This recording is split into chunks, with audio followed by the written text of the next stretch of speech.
This is not the story you think it is. Forget the Iron Throne. Forget the epic battles for kingdoms. This is a story about what happens when the heroes have all ridden off to war, and all that's left is the people, the forgotten, the unremarkable, and one very unlikely knight in a world that has run out of them. The realm is exhausted. Robert's rebellion is a fading memory, a story old men tell by the fire. But peace has not brought prosperity. It has brought a creeping, quiet decay. The great lords play their petty games in the shadows of King's Landing, while in the dark forests of the north, the words of the Night's Watch are met with laughter and disbelief. Magic has drained from the world, or so they say. The dragons are long dead, their bones dust. Chivalry is a pretty word in a song, not a code anyone lives by. Into this gray twilight rides Ser Duncan the Tall. He is not tall in the way legends are. He's awkward, too big for his armor, a hedge knight with a second-hand shield and a noble heart that is more burden than blessing. And his squire, a boy with pale blonde hair and haunted eyes, going by the name of Egg. This is the core of it, a knight who doesn't look the part, and a squire who is hiding the greatest secret in the Seven Kingdoms. Their journey isn't a quest for glory. It is a journey for simple justice, for a meal, for a place to sleep. It is the fundamental struggle to be good in a world that has stopped rewarding goodness.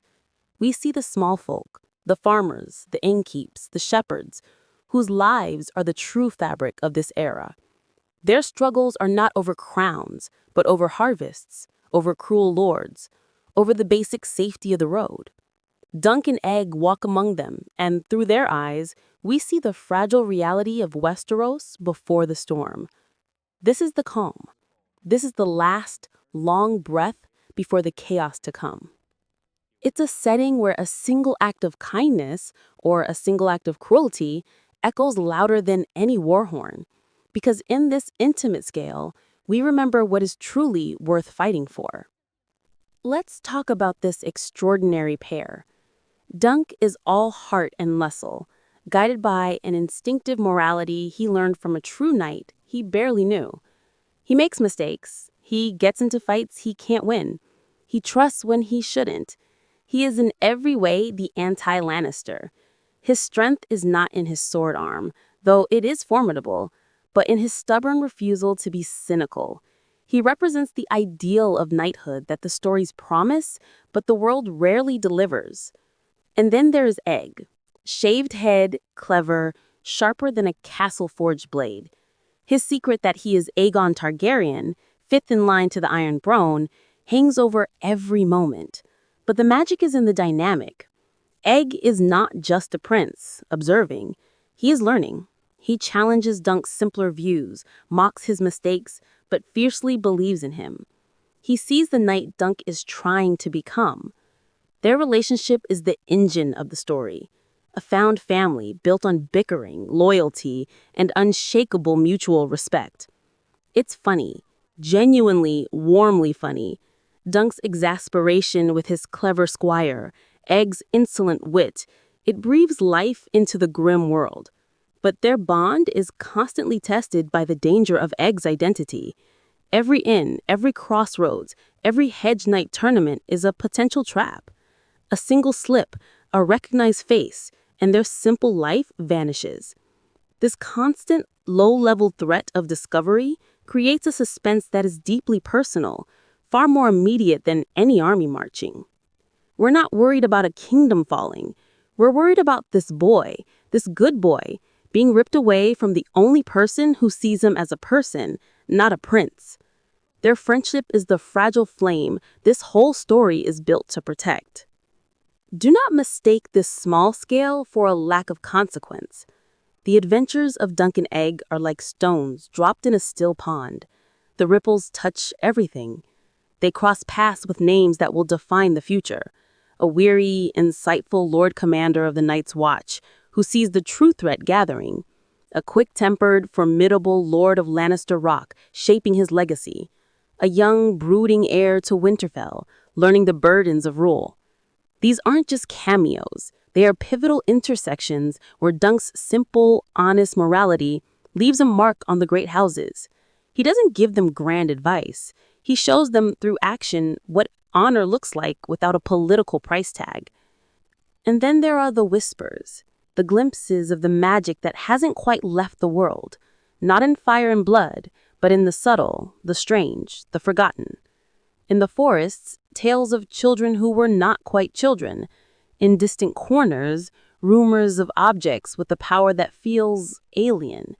And most chillingly, the slow, creeping realization that in the frozen north, the oldest legends are not legends at all.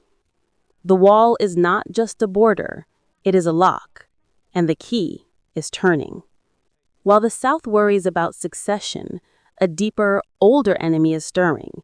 Dunk and Egg, in their wanderings, brush against these ancient currents. They are the witnesses on the ground, feeling the first tremors of the earthquake that will one day break the Seven Kingdoms. Their story is the connective tissue between the age of heroes and the age of chaos we know is coming. What does it mean to be a knight? In the era of a Knight of the Seven Kingdoms, it's mostly a title bought, inherited, or stolen. It's about prestige and power. Dunk, however, embodies the question. He is painfully aware he doesn't look like a knight from a song. He wasn't born to it. He has to choose it every single day. And the story puts that choice to the test, not with dragons, but with human dilemmas. Do you defend a weaker one against a cruel lord, knowing it will cost you everything? Do you stand for truth in a trial by combat where the truth is inconvenient? Do you protect your squire, even from his own family? These are the battles that define Dunk's knighthood. The action when it comes is brutal, clumsy, and visceral. It's not elegant swordplay. It's two big men hammering at each other in the mud. It hurts. It's exhausting. It has real consequence. This grounded approach makes every fight feel earned and terrifying. The suspense isn't just, will he win? It's, what will he lose if he does? And through it all, the theme is clear. True honor is a series of small, difficult choices.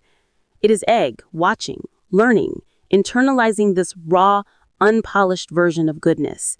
He is being molded not by maesters and courtiers, but by the example of a man who tries. This is the heart of the entire saga, the passing of a moral torch. Dunk is forging, in this quiet time, the conscience of a future king. He is, in his humble way, shaping the destiny of the Targaryen dynasty and, by extension, the realm. This is Westeros in its last moment of innocence. The dragons are gone, but the Mad King has not yet risen. The long summer is fading, but the long night feels like a ghost story. It's a golden, melancholy afternoon. A Knight of the Seven Kingdoms is a love letter to this lost time, but it is also a meticulous setup for the tragedy to come. Every interaction, every lesson, every small victory for Dunk and Egg echoes into the future we know. We see the roots of alliances, the origins of hatreds, the moments where a different word, a different choice might have changed the bloody path of history. We watch with a sense of profound nostalgia and dread because we know what follows. We know the storm that is coming, the rebellion, the betrayal, the ice and the fire. But here, now, in this story, there is hope. Not a naive hope, but a hard-won one. It lives in the loyalty between a knight and his squire. It lives in the idea that one good man, trying his best, can ripple through time. As the shadows grow longer and the autumn chill sets in, Dunk and Egg ride on down the muddy road. Their adventures are small. Their legacy will be monumental. This is not the end of the story. This is where it truly begins. This is the foundation upon which all the heroism and horror will be built. And it asks us the most important question. In a world that is growing dark, what is the weight of a single, shining act of honor?